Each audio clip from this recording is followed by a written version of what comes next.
Les pauvres. Bonjour, bonsoir. C'est cela. Quoique la quasi-majorité de l'humanité sont des pauvres.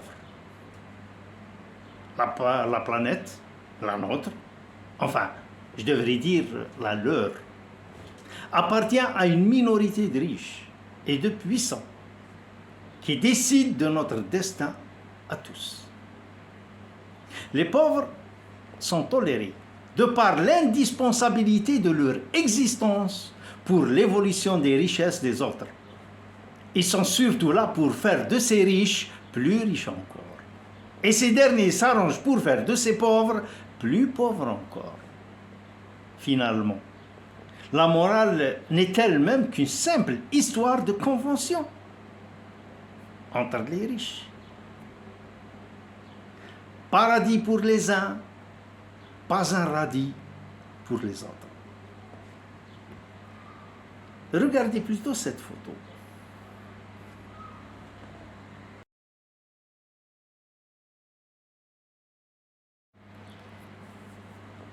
Cependant, il y a eu et il y aura toujours une sournoiserie latente, voilée et cachée dans l'ombre, qui attend son heure, et l'étincelle qui embrase et détruit tout. Si les riches laissent faire la pauvreté à sa guise, celle-ci n'aura plus rien à manger que les riches.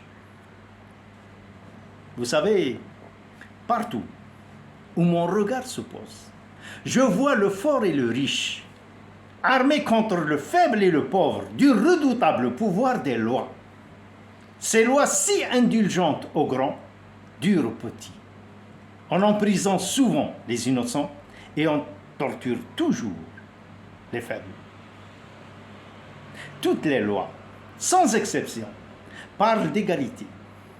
Elles ne sont au fait qu'illusion et apparence. Elles ne servent qu'à maintenir le pauvre dans sa misère et le riche dans sa richesse.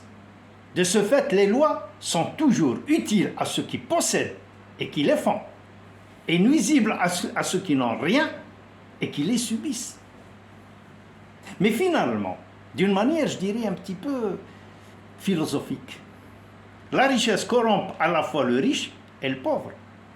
L'un par la possession, l'autre par la convoitise. Toutes les religions sont d'accord pour dire que convoiter le bien de l'autre est un péché.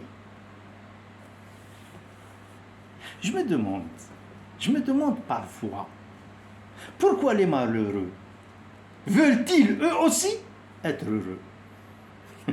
Quelle audace!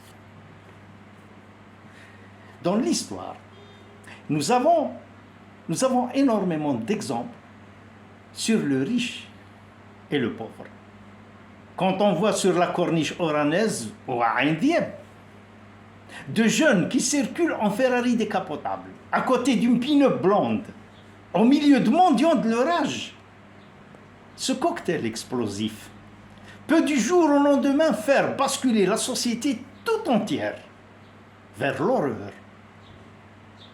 Et puis, vous le savez, quand on n'a pas le sou, l'argent prend une curieuse importance. Et de là, tout peut arriver. Mais dans tout ça, il ne faut pas oublier une chose essentielle, que l'opprimé qui souffre et se plaint aspire toujours, lui aussi, à devenir oppresseur. Pour vous donner juste une idée des fondements des lois, je vous citerai un passage du contrat social de Jean-Jacques Rousseau, ce philosophe du 18e. Sur ce chapitre du pauvre, lui peut en parler en long, en large et en travers. Je vous cite le passage.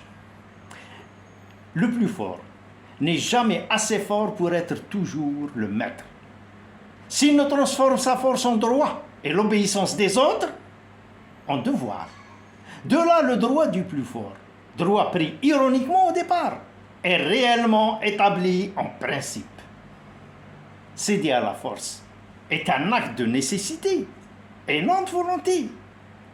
C'est tout en plus un acte de prudence. Alors, en quel sens pourrait-ce être un devoir? Fin de citation. Qui adore payer des amendes?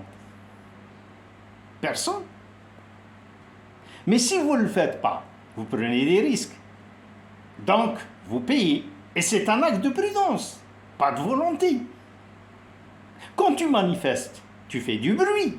Et quand tu fais du bruit, tu déranges le bourgeois. Et quand tu déranges le bourgeois, il envoie la troupe. Donc, prudence. Herman Melville avait dit, de toutes les idées préconçues véhiculées par l'humanité, aucune ne surpasse en ridicule les critiques émises sur les habitudes des pauvres par les bien logés, les bien nourris et les bien chauffés. La pauvreté est la pire des violences. Gandhi. Un like s'il vous plaît, et vous ne serez pas plus pauvre. Merci.